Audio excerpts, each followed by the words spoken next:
Voici une activité d'introduction à la loi des sinus. Tracez un segment AD de 7 cm, puis placez le point B à 5 cm du point A sur le segment AD. À l'aide d'un rapporteur, placez le point C tel que l'angle BAC égale 30 degrés et l'angle ABC égale 70 degrés. À l'aide d'une règle, on mesure le segment AD tel que AD égale 7 cm. Ensuite, on place le point B tel que le segment AB fasse 5 cm. On place le centre du rapporteur au point A et on repère 30 degrés sur celui-ci.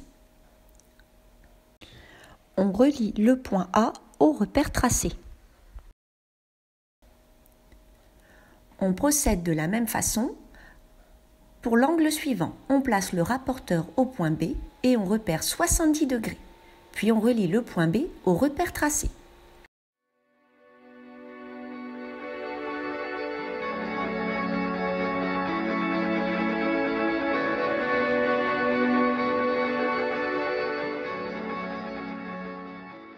Calculez maintenant l'angle BCA à l'aide de la règle de la somme des angles dans un triangle, puis l'angle CBD à l'aide de la règle des angles supplémentaires.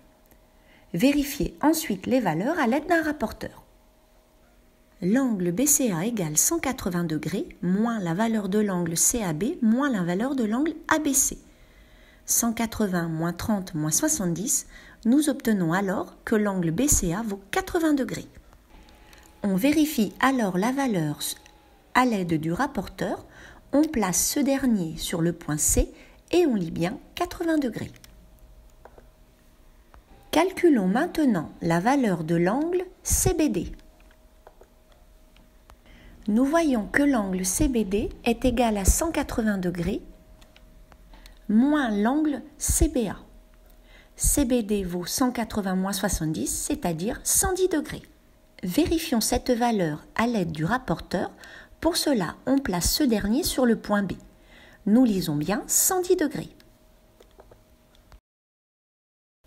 À l'aide de la loi des sinus, calculez les longueurs AC et BC.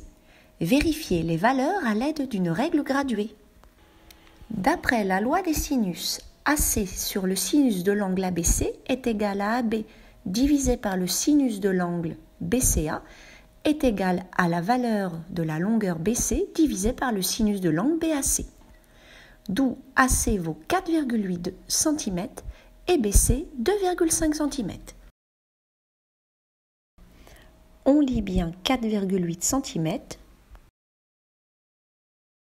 On lit bien 2,5 cm.